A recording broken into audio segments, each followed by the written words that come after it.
Call it.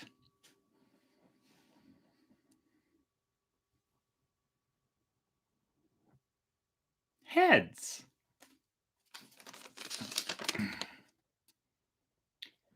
I do fear thy nature. It is too full of the milk of human kindness to catch the nearest way.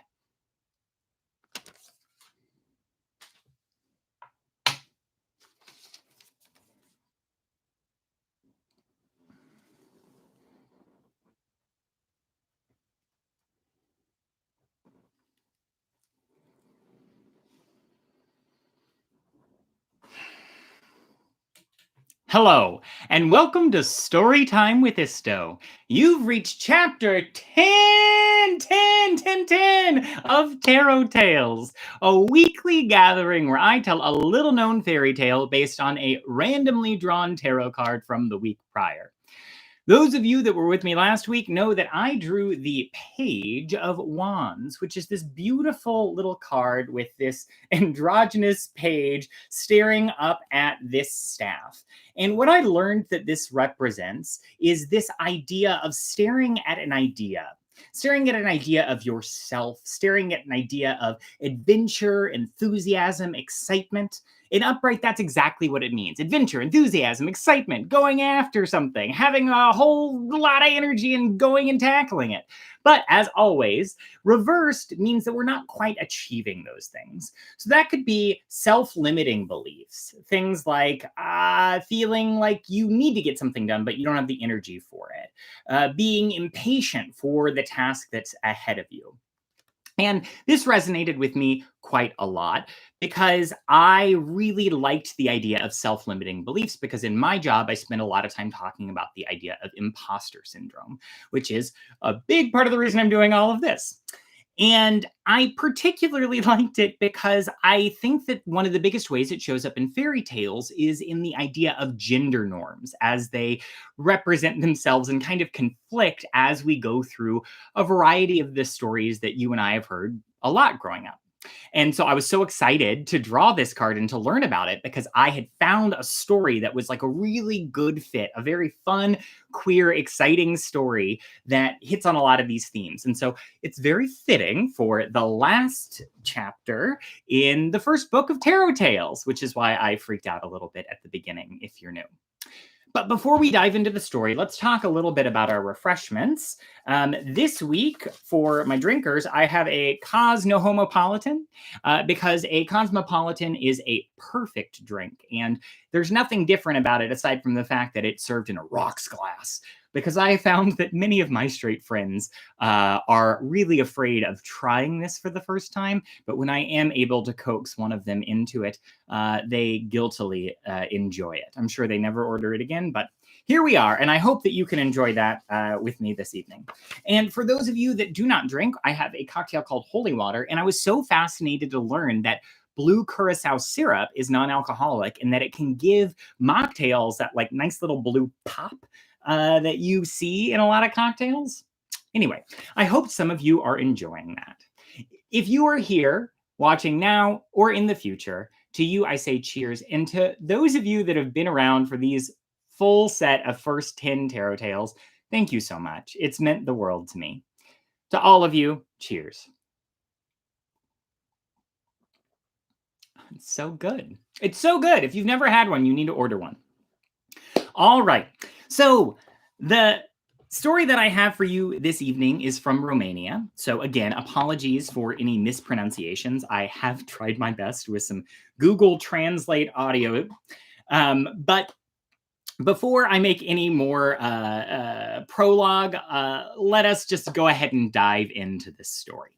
So, Chapter 10, Ileana Simziana, or the princess who would be a prince.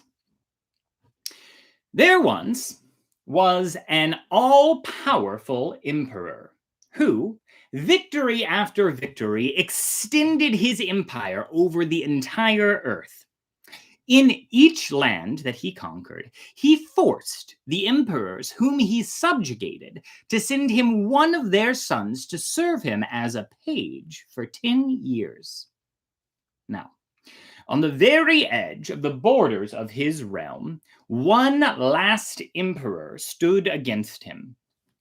Year after year, this emperor defended his realm and people until, growing old at last and losing his strength, he realized that he too would have to submit.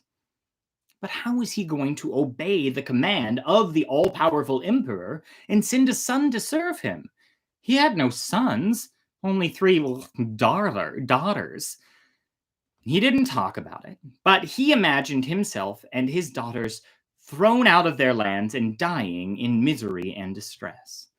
And the sadness shadowed his face day after day, till it began to weigh on the souls of his 3 daughters. "What troubles you, father?" asked the eldest daughter. "Is there something that we can do?" "My daughter," answered the father, "you cannot help me.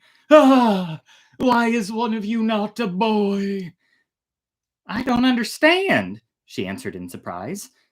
"Though we are not boys, we are not quite useless."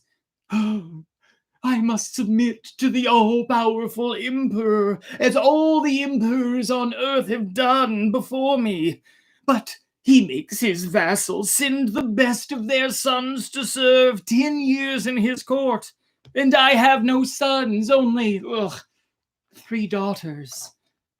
"Well, I will go!" cried the eldest girl, springing to her feet, but her father only shook his head sadly. "Never will I bring shame upon you," urged the girl. "Let me go. Am I not a princess and the daughter of an emperor?" "Go then," he said. The brave girl's heart almost stopped beating from joy as she set out.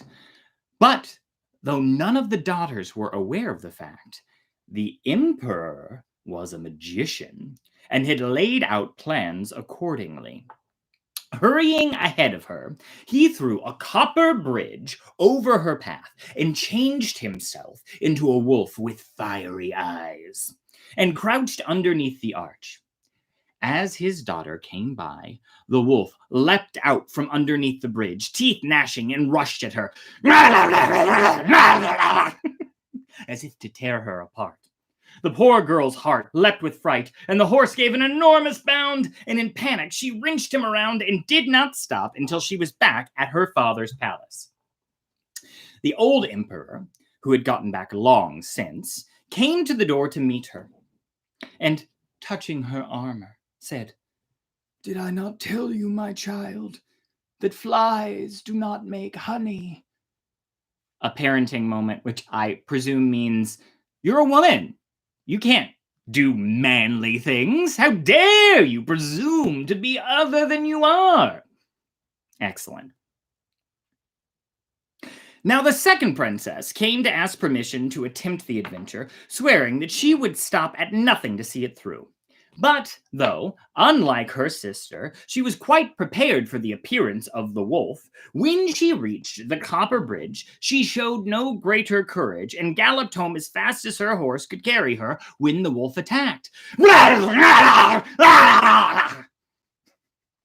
On the steps of the castle, her father was standing when she returned, who said gently, "Didn't I tell you, little one, that not every bird can be caught?" Another fantastic parenting moment here, which I presume means don't go after all of your dreams.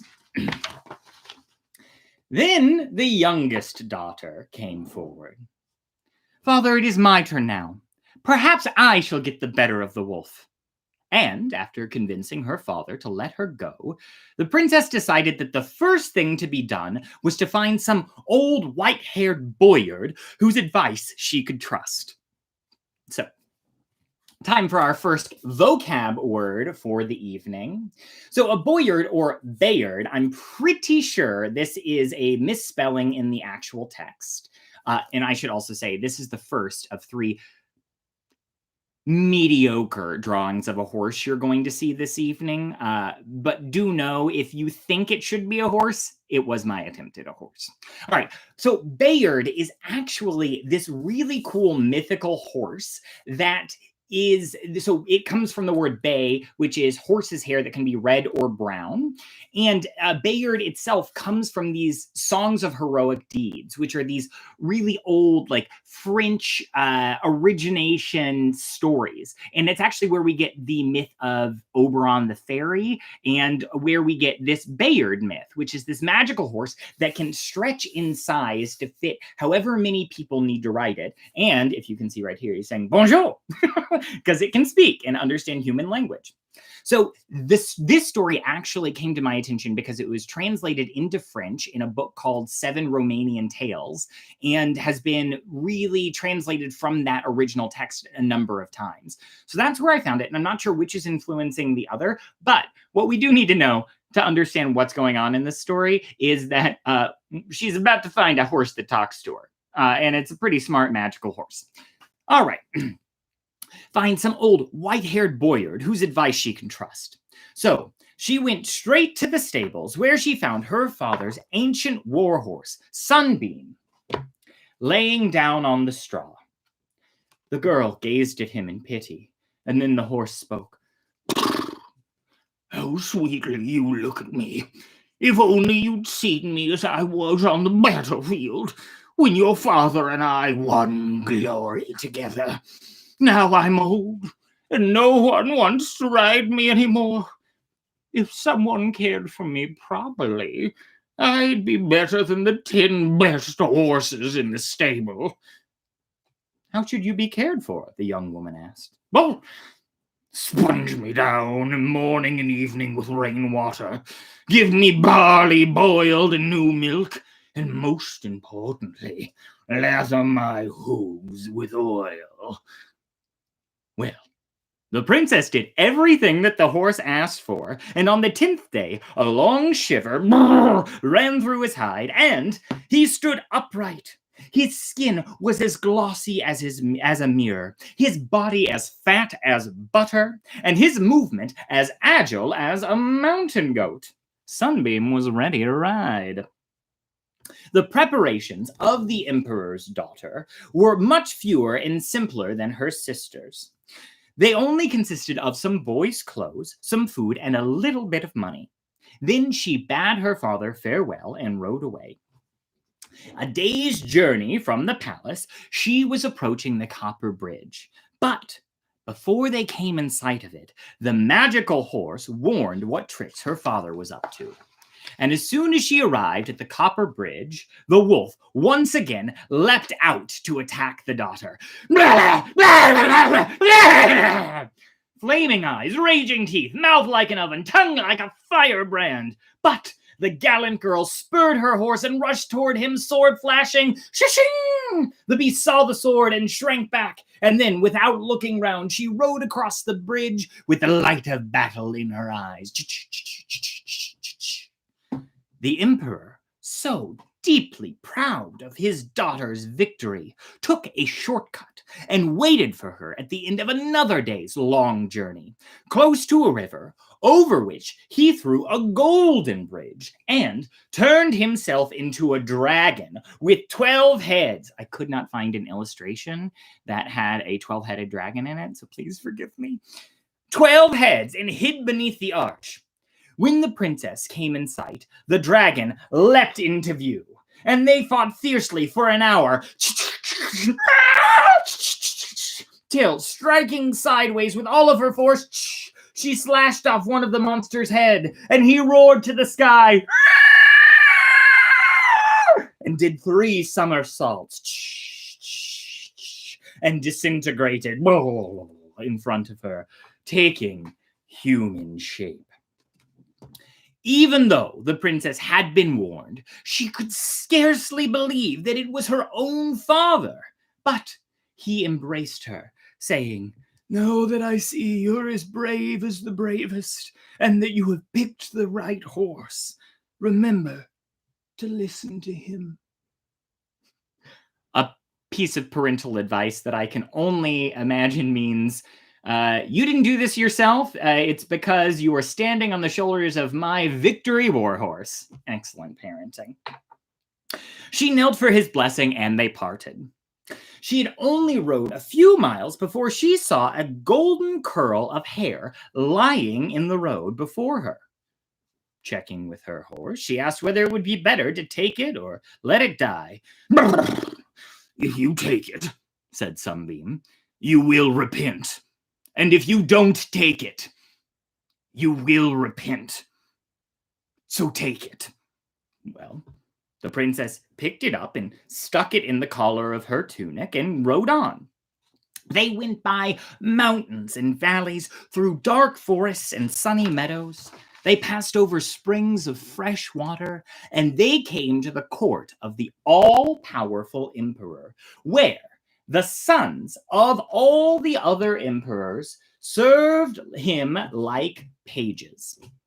Well, she fell into the rank of the other pages, and it wasn't long before they noticed the golden curl that was always tucked underneath her collar. Rumors spread among these pages that the curl belonged to the legendary Ileana, the beautiful fairy of the spring flowers. And it didn't take long before the emperor heard this as well. Fathrumos, you have hidden from me the fact that you knew the golden-haired Ileana. How did you steal that curl? Bring her to me or your head will roll. So, quick pause. First of all, yes, I did start that out as the horse and then pivot into the all-powerful emperor. We're not going to talk about it. But we are going to talk about Fathrumos, who he just referenced, and Ileana. So these characters are so popular and prevalent in Romanian stories that they are actually on stamps, which are the little drawings that I have right here. Fun fact, my drawings count as actual postage now. So in Romanian mythology, Fathrumos, which actually stands for handsome son, directly correlates to this idea of Prince Charming. But the other things that are kind of unique about this specific tale that is told over time is this idea that the prince is the youngest of three sons. It fights a dragon who then ends up saving the princess Ileana.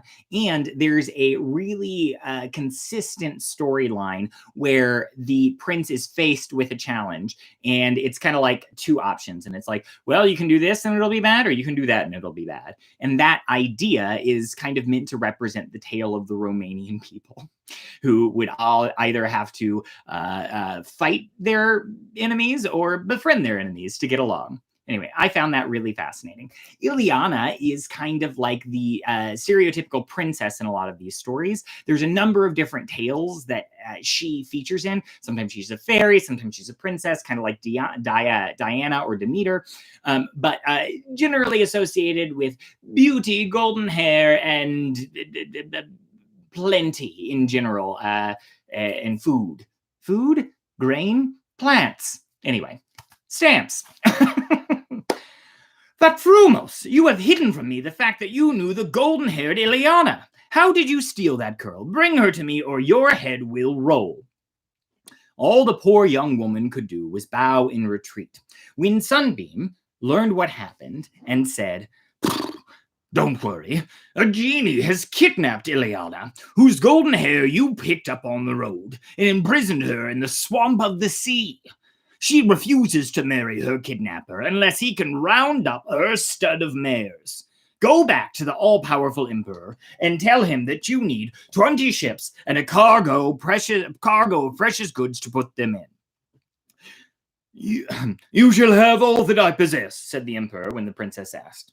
Well, neither wind nor waves delayed them, and after a voyage of 7 weeks to the swamp of seas, they came to the coast of a beautiful island, all covered in revolving palaces. I love this idea. Revolving palaces, castles which turned around by themselves so as to always face the sun.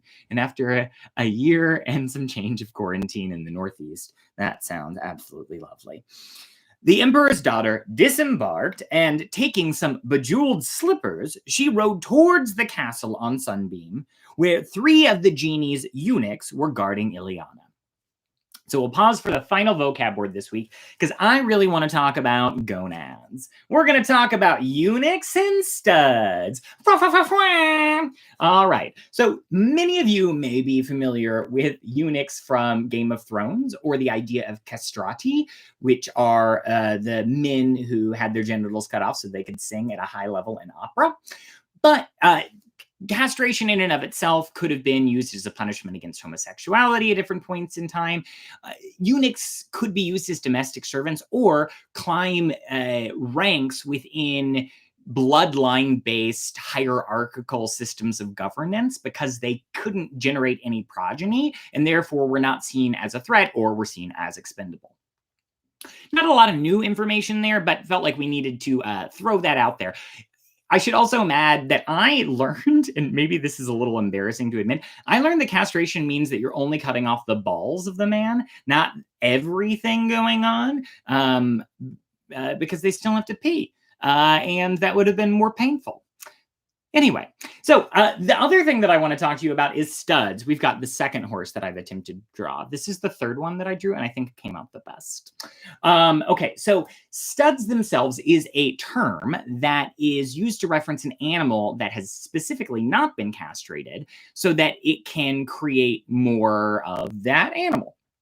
And there is a specific name for each animal that would be a stud. So I didn't know, for instance, that a stallion is the name specifically for a male horse that is a stud that's going around and fucking all the mares. Mares being the females horses that are being impregnated by the stallions. The castrated horses are called geldings, which is also something I didn't know. And there's a whole deep world of these animals, things like stud fees, some of which are as much as $500,000 to then go and impregnate other mares so that these horses can be used for things like racing. And there's all kinds of contractual stuff that I fell down a slightly upsetting rabbit hole for. But the reason that I'm talking to you about studs and eunuchs is because eunuchs are in this story as servants of the genie, and studs are what Ileana is asking to go and have be retrieved on her behalf. So when we talk about a stud, we talk about a stallion, we're talking about that horse. Have we talked about testicles enough for you? No? We'll come back to it. All right.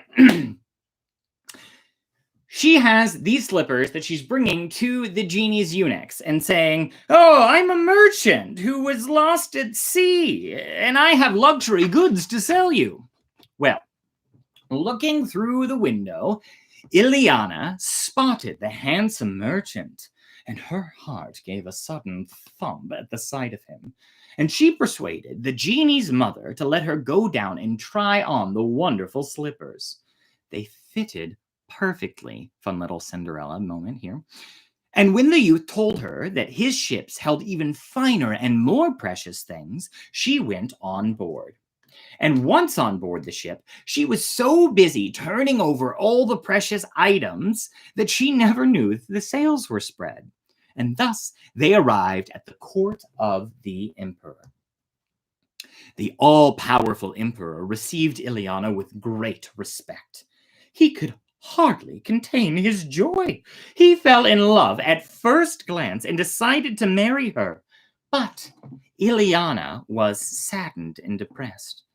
Why did her fate always seem to be in the hands of those she disliked? Genie or emperor, while her heart was given to the handsome young merchant of the island.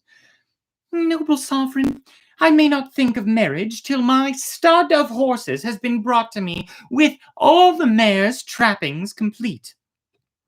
When he heard this, the emperor at once sent for Frumos and told him, "Frumos, fetch me instantly the stud of mares, with all their trappings and all the goings-on complete. If you don't, I'll cut off your head." The princess didn't have much of an option, so she bowed her head and went to consult Sunbeam. "Fetch quickly 9 buffalo skins, smear them with tar, and lay them on my back." The buffalo skins were soon got, and the princess started off with Sunbeam. The way was long and difficult, but at the end, they reached the location where all of the horses were grazing. And by the advice of Sunbeam, she took care not to let them see her and climbed into a tree. Armored with the 9 buffalo hides, the splendid horse whinnied 3 times. I know those aren't great whinnies. I didn't practice that, I'll be honest with you. All right. And all of a sudden came running a stallion who was white with foam and roaring with anger. And the stallion leapt at Sunbeam, but with each bite he tore away only a mouthful of buffalo hide, while every time Sunbeam bit him, he tore away a mouthful of flesh. The battle ended, and the emperor's daughter came down from the tree, mounted Sunbeam, and led all of the horses back towards the all-powerful emperor's space.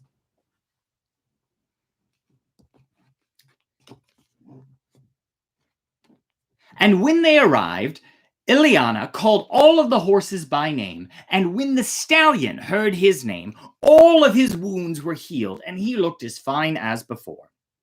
By now, the all-powerful emperor was almost dying for love of Ileana. And finally, running out of ideas, she said, "Gracious emperor, I would like one little thing more before we get married. Go and get me a flask of holy water, which is kept in a little chapel beyond the river Jordan, where I find holy water. There will I consent to marriage." Well, the emperor then ordered Fatfrumos to ride without delay to the river Jordan and bring back, at whatever cost, the holy water for Ileana. "This, my mistress," said Sunbeam, while she was saddling him, "is the last and most difficult of your tasks. The holy water stands on the altar of a little church, and is guarded by a troop of nuns. They never sleep, day or night, but every now and then a hermit comes to visit them, and from him they learn certain things that is needful for them to know, these never-sleeping nuns. When this happens, only one of the nuns remains on guard at a time." So let's get some nuns. Got a horde, a troop of nuns, which I looked it up. That's not the plural noun. The plural noun of nuns is nuns, which you would think would be called a habit, but it's not. And if we are lucky enough to hit on this moment, we may get a hold of the vase at once. Well, they came in sight of the church beyond the Jordan, and to their great joy, they beheld the hermit was just arriving at the door, and they could hear him calling the nuns around him, and saw them settle themselves under a little tree with the hermit in their midst, all but one, who remained on guard, as was the custom. The hermit had a great deal to say, and the day was very hot, and so the nun, tired of sitting by herself, lay down right across the threshold and fell soundly asleep. This is the one job that she has. Soft as a cat, the emperor's daughter stepped over the sleeping nun, and stealthily she lifted up the holy flask, leapt on her horse, and galloped away.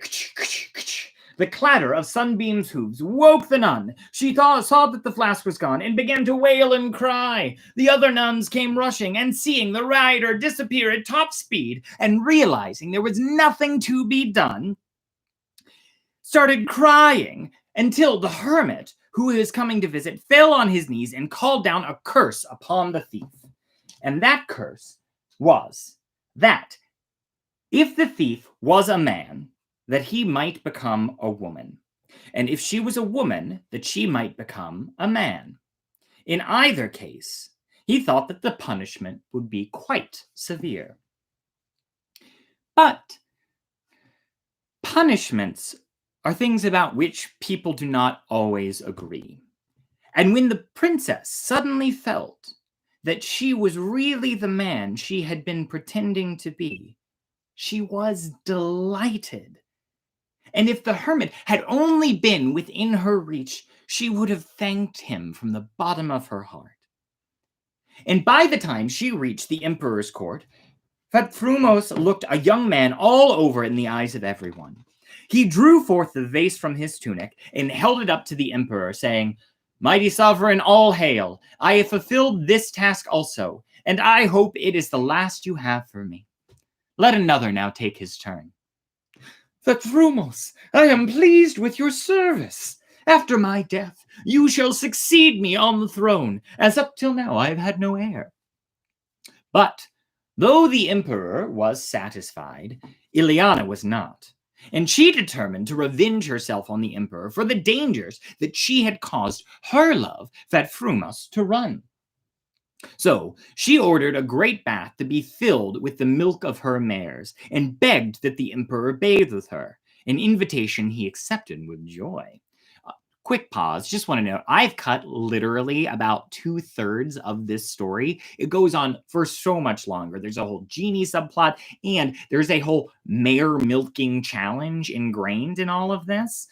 I tried to make it interesting. It just wasn't, so you're not missing out on much. But you should know, as I learned during the story, that mares can in fact be milked. He accepted the invitation with joy, and when both were standing with the milk reaching their necks, she sent for the stallion which had fought Sunbeam. Oh, and the one final thing I'll say about studs. The thing that I kept thinking about this week after I learned about what a stud actually was is I couldn't stop thinking about that moment in Greece where she's like, "Tell me about it, stud." And I was like, oh, gross. That means, tell me about it, man filled with semen. Come, fill me up. I want to procreate with you. Which I'm 50% sure is not really the plot of Greece. Who knows? All right. The stallion, which had fought Sunbeam and made a secret sign to him.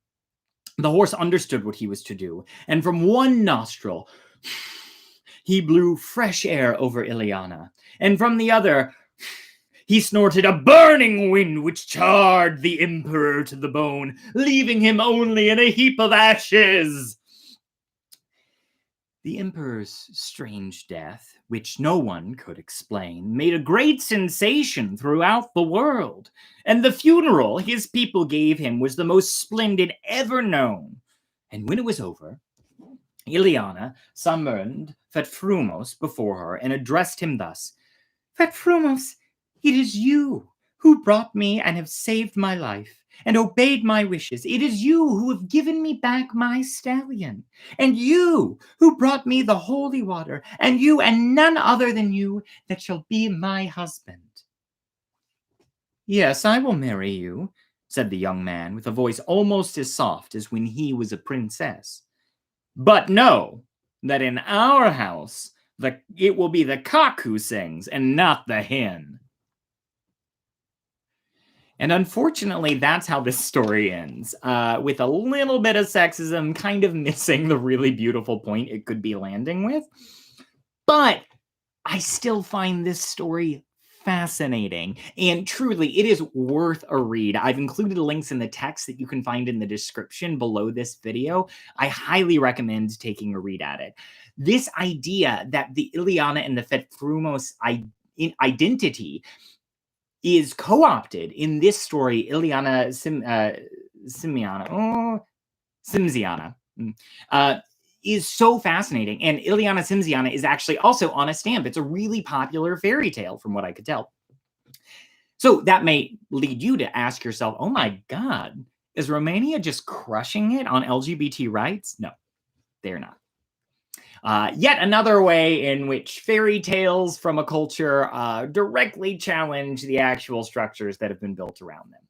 But for a story written in 1872, it's still pretty remarkable and interesting. And I'm so happy I got to share it with you. And so with that, I want to share my gratitude for the week, kind of falling in line with this idea of imposter syndrome and self-limiting beliefs. And the biggest people that have contributed to my life in that way have been other leaders and bosses and mentors in my life. And The three that I was thinking of is when I was 13 and working at Richardson drama camp. I had to quit my job for some reason, and I went to the woman that was in charge, named Abby, who was so incredibly cool. And she was just like, "Hey, thank you so much for coming up and telling me." And she gave me some really good advice and said, "You're really good at having these conversations, and like, you should keep leading stuff if you get a chance." And that meant the world to me as a 13-year-old. The second would be James and Laurel, who were my professor and his wife as I went through a Shakespeare program, who gave me permission to take a couple classes that I didn't need permission to take. And then finally, a leader in a company I've worked with named Harsh, who gave me some really, really good advice and allowed me to see myself in a professional setting in a way that I hadn't. Those words, those opportunities to see somebody who's vulnerable and encourage them to go beyond and see themselves as bigger than they are, I think is one of the most beautiful things that we can do for each other. And there's so many people that have done that for me in preparation for this show, more than I could possibly think. But I hope that we can continue to do that for one another. And for those of you that I know personally, probably the majority of you that are watching this live, I hope that you and I are able to continue to develop that relationship or renew it if we haven't already. All right. So I'm going to take a little bit of a break after the completion of this first 10 episodes, this first book of Tarot Tales. So the card that I'm drawing right now needs to give us all kinds of good energy. Did I shuffle this? I'm not sure. Just want to make sure you don't think that I've rigged the deck. And it's going to serve us lots of energy for the next couple of weeks. And that card is... Looks like we have got the 9 of Wands upside down. This person looks very suspicious, not very trusting, maybe a hoarding energy going on there. I'm not really sure. I don't know much about this card. I hope it gives us the energy that we need. And so, oh no. Well, that was about to be a whole different way to end this story. If you know anything about this card, please use the feedback form in the description below to provide any stories, ideas, or feedback in general that you have about this. I'm really interested in finding out what you think about this show and ways that I can make it more engaging and fun, especially over the next couple of weeks. And with that, I think it's time to close down the episode. Oh no, that's right. The final clue. Clue number 10. Alrighty, you may have noticed that it wasn't hidden in the background, so here we go. Clues 6 through 10, they did it again. All 5 point to just one place. If you can't hit the mark, look at those chapters' starts for a clue with a quite well-known face. If you didn't get that, you can listen to this again. I'm having so much fun with this, you all. Thanks to those of you that are joining me on the journey.